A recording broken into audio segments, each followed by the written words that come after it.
আসসালামু আলাইকুম সবাইকে ইএসপি ক্লাসে অনেক অনেক শুভেচ্ছা।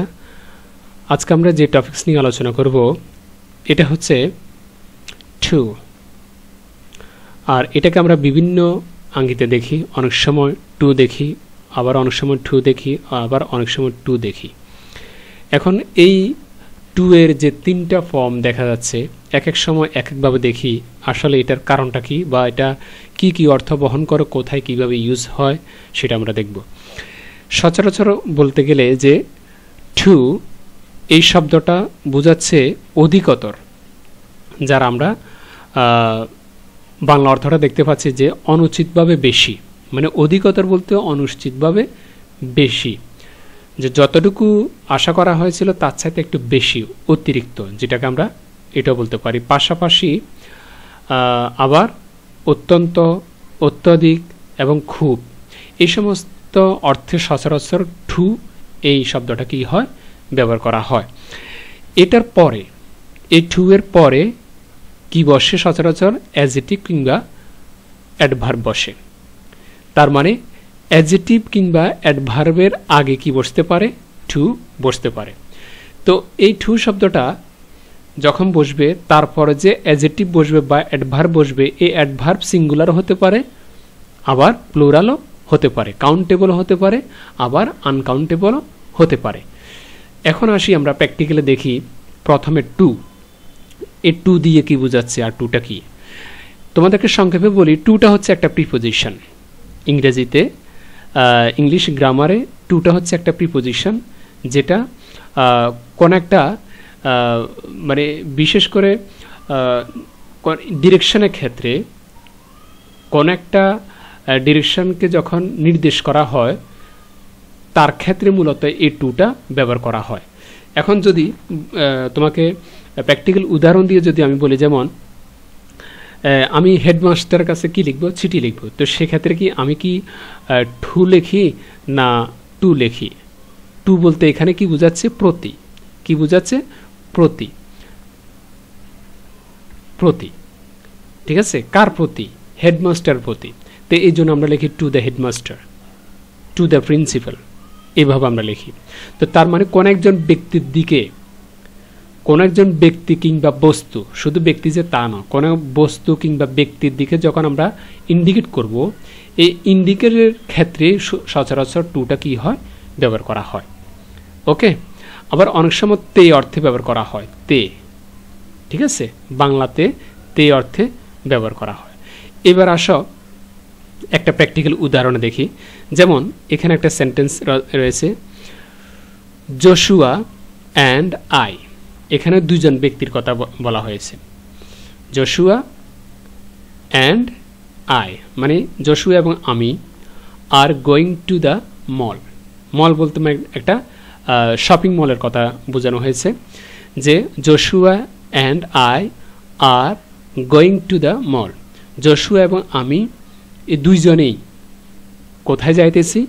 মলে যাইতেছি, মানে শপিং কমপ্লেক্সে যাইতেছি। এই যে যাইতেছি, এতে এখানে তে অর্থে ব্যবহার হয়েছে, তে অর্থে ব্যবহার, মানে যাইতে, ঠিক আছে? যাইতে অর্থে এতে, এতে অর্থে টুটা ব্যবহার করা হয়েছে। আশা করি তোমাদের কাছে ক্লিয়ার বিষয়টা। তার মানে এটা একটা প্রিপোজিশন, এটা দ্বারা কোন একজন ব্যক্তি বা বস্তুকে যখন সরাসরি ইন্ডিকেট করব, নির্দেশ করব, সেক্ষেত্রে টুটা ব্যবহার করা হবে, যেটা আমরা প্রিন্সিপালের দিক দিয়ে বুঝালাম। আবার অনেক অর্থে সেটা প্রিপোজিশন হিসেবে সেন্টেন্সে ব্যবহার করা হয়, যেটা বাংলা অর্থ তেও ব্যবহার হয় অনেক ক্ষেত্রে। আবার এটাও হয় যে হতে, বাংলা হতে অনেক সময় ব্যবহার করা হয়, যদিও বাংলা হতে সচরাচর প্রম থেকে, প্রমের বাংলা অর্থ, কিন্তু টু এর ক্ষেত্রেও এটার বাংলা অর্থ অনেক সময় প্রাধান্য পায়। এবার আসি আমরা টু। এখন আলোচনা করলাম টু, এরপর আসি টু। টুটা হচ্ছে কোনো কিছু, আমি একটু আগে বললাম, অনুচিতভাবে বেশি, মানে একটু অতিরিক্ত জোর যখন কোনো একটা ব্যক্তি কিংবা বস্তুর ক্ষেত্রে আমি দিব, সেক্ষেত্রে আমি টুটা কি করব? ব্যবহার করব, মানে অতিরিক্ত জোর খাটানোর ক্ষেত্রে টুটা ব্যবহার করা হয়। তো এটা যে কোনো কিছু হতে পারে। যেমন প্র্যাকটিক্যালি যদি আমরা সেন্টেন্সে দেখি, যে শি ওয়ান্টেড gift to. আরেকটা sentence, the weather is too hot.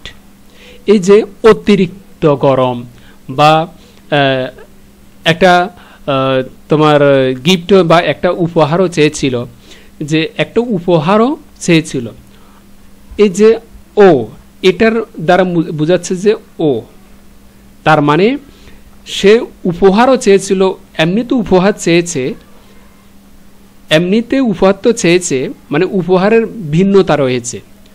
সে এটা থেকে বোঝা যাচ্ছে যে সে আরো কিছু চেয়েছিল, তার মধ্যে সে উপহারও চেয়েছিল। বিষয়টা হচ্ছে এমন, সে আরো কিছু চেয়েছিল, তার মধ্যে একটা উপহারও চেয়েছিল। এই একটা উপহার যখন চেয়েছিল, তার মানে এর আগে অনেকগুলো জিনিস পেয়েছে, তার মধ্যে একটা উপহারও সে পেয়েছিল। তার মানে উপহারটাও তার জন্য বাড়তি কিছু, অতিরিক্ত কিছু। এই অতিরিক্ত কথাটার জন্যই এখানে টুটা কি করা হয়েছে, ব্যবহার করা হয়েছে। এবার আসো, ওয়েদার ইজ টু হট। এমনিতে তো গরম পড়ে, তার মধ্যে অতিরিক্ত গরম যখন আমরা বুঝাবো মাত্রাটা, তখন আমরা টু হট এই কথাটা বলতে পারবো। ঠিক আছে, সেটা ব্যক্তি কিংবা বস্তু যেটাই হোক, তার আগে আমরা টুটা কি করতে পারবো, ব্যবহার করতে পারবো। তবে এটা মনে রাখতে হবে, এটা সচরাচর অ্যাডজেক্টিভ কিংবা অ্যাডভার্বের আগে বসে। ঠিক আছে, তো এটা হচ্ছে একটা অ্যাডজেক্টিভ। কোনটা? এই হট। হট শব্দটা একটা অ্যাডজেক্টিভ, তার আগে কি বসেছে? টু বসেছে। তো এইভাবে তোমাদেরকে মনে রাখতে হবে কোথায় কিভাবে ব্যবহার হচ্ছে। এবার আসো আমরা আলোচনা করব এই টু। সংখ্যায় আমরা টু ব্যবহার করি। এই যে টু, এই টুটাকে আমরা কার্ডিনাল নাম্বার যখন লিখব, এই টু, এটাকে বলে কার্ডিনাল নাম্বার। একটা সংখ্যা তো ঠিক আছে, কি ধরনের সংখ্যা? সেটা হচ্ছে কার্ডিনাল সংখ্যা। ঠিক আছে, কার্ডিনাল নাম্বার। তো 1, 2, 3 এগুলো হচ্ছে কার্ডিনাল নাম্বার সাধারণত। আমার এটার উপরে একটা ক্লাস রয়েছে, তোমরা দেখিও, ক্লাসগুলো আছে, তো তোমরা চ্যানেলে ঢুকলে দেখবে যে cardinal number, ordinal number, nominal number, multiplicative number, এভাবে একটা নিউমেরাল অ্যাডজেক্টিভের উপর একটা ক্লাস আছে, ওটা দেখবে, তখন বুঝতে পারবো যে আচ্ছা কার্ডিনাল নাম্বারটা কি। তো এখন আসো আমরা কার্ডিনাল নাম্বারটা কোথায় ব্যবহার হয়। যেমন the young girl cried because, মানে যে এটা মেয়েটা, ইয়াং একটা মেয়ে রয়েছে, এই মেয়েটা কি করলো? কান্না করছিল। বিকজ, কারণ, she wanted 2 pieces of candy, সে 2টা চকলেট চেয়েছিল। সে কি চেয়েছিল? 2টা চকলেটের জন্য ইয়াং মেয়েটা কান্না করছিল। অর্থাৎ সে কান্না করছিল কারণ সে 2টা চকলেট চেয়েছিল। এই যে তোমার একটা সংখ্যা নির্দেশ করলো, কিসের? ক্যান্ডির। 2 pieces ক্যান্ডির একটা সংখ্যা নির্দেশ করলো। এই সংখ্যাটাকে মূলত প্রকাশ করার জন্য মূলত আমি কি ব্যবহার করলাম? কার্ডিনাল নাম্বার সংখ্যা ব্যবহার করলাম, অর্থাৎ টু শব্দটা ব্যবহার করলাম। এখানে যদি তুমি আবার শুধু টু দাও, এটা হচ্ছে প্রিপোজিশন, এটা হবে না। যদি টু দাও তাও হবে না, কারণ এটা একটা আর একটার সাথে কি সম্পূর্ণ আলাদা, সম্পূর্ণ আলাদা। এই জন্য শুধু টু আর টু আর টু কোনটা কি আমাদের এই ক্লাসের মাধ্যমে আশা করি তোমরা বুঝতে পারছো। এরপরেও যদি তোমাদের কোনো কিছু জিজ্ঞাসা থাকে, প্লিজ চ্যানেলটা সাবস্ক্রাইব করে পাশে থাকবে, কমেন্টসে জানাবে।